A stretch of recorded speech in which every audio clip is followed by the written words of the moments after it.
2024 will see the highest number of Black Week 1 starting quarterbacks in NFL history with 15.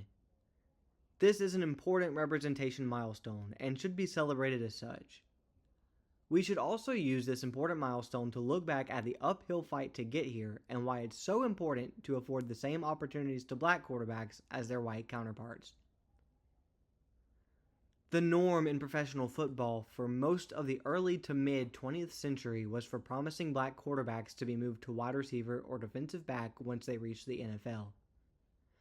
Well, I knew about the history of the position, and I knew who I was as a person, and so I'm like, okay, right then and there, that's probably a reason why I won't play quarterback in the National Football League, but I always knew that I played receiver and running back as a kid, and I was really good at that. So I'm like, however it end up, I'm gonna be okay. Okay. Franchises and coaches saw them more valuable as athletes than as quarterbacks. It wasn't until 1968 that a Black quarterback was given a chance to start for a team in the Super Bowl era. Denver drafted Marlon Briscoe in the 14th round. From 1968 on, the NFL would always feature at least one Black quarterback. The league's insistence on moving established quarterbacks to other positions encouraged a lot of Black quarterbacks to try their luck in the much friendlier Canadian Football League. One of these men was Warren Moon.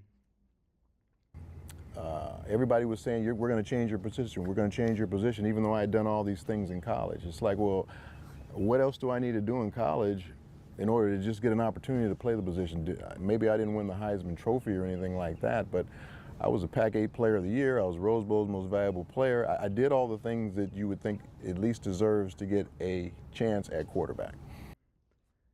After Warren made a name for himself as a legend in the Canadian Football League, the NFL came calling, and they wanted him as a quarterback.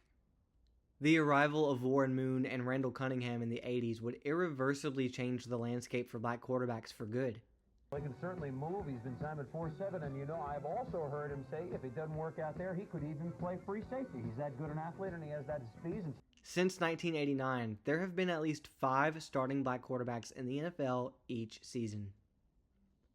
You know how many times are they going to be near the goal line? Guess what? You'll never guess who this pick is. Let's go to the podium. With the first selection in the 2001 NFL Draft, the Atlanta Falcons select Michael Vick, quarterback, Virginia Tech. That's the fastest their offense has moved since they... Vince Young becoming the first Black quarterback to win Rookie of the Year, and Patrick Mahomes and Jalen Hurts featuring in the first Super Bowl to star 2 starting Black quarterbacks. It should be noted that all this progress is not entirely unhindered by the ghosts of old think. There was significant discussion about Lamar Jackson being moved to running back in the NFL despite winning the Heisman Trophy as a quarterback at Louisville. He ended up falling all the way to the 32nd pick of the first round in 2018. However, he won NFL MVP just 1 year later, at quarterback.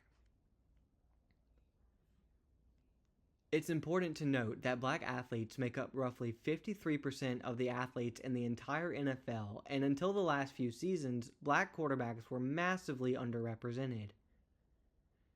The quarterback position has been the slowest to desegregate in the minds of franchise owners and general managers.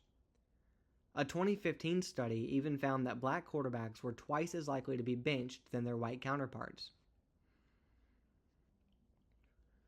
Representation at the quarterback position is important in a wider societal context, not solely an NFL context. The archetype of the quarterback is a uniquely American mythos.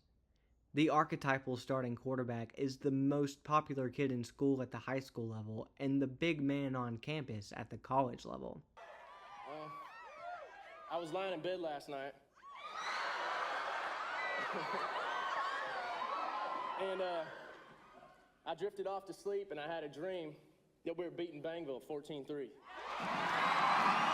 The importance of the role permeates our culture beyond the gridiron. That's why it's so important that young Black quarterbacks at the high school and college levels are not discouraged by an NFL that may hold them to different standards than white quarterbacks. They deserve the same treatment, standards, and opportunities that they see their white counterparts receiving. Up in Little League, it never was an issue of color. You know, Little League is, there's no color on kids. You know, you get to middle school, there is no color on it either. Matter of fact, if anything, if you can throw the football and you have speed, 8 to 9 out of 10 times, you will play quarterback. And so it never was an issue of playing any other position. That's all I played was quarterback, really. But it never been you being questioned playing that position because of your color. I didn't have to deal with that until I got ready to go to the National Football League. Imagine what kind of effect would have been felt by young athletic black high school quarterbacks if they had seen Lamar Jackson move to running back after winning the Heisman Trophy. 10 years ago, there were just 5 full-time starting black quarterbacks in the NFL. Now we're just short of 50% of the league.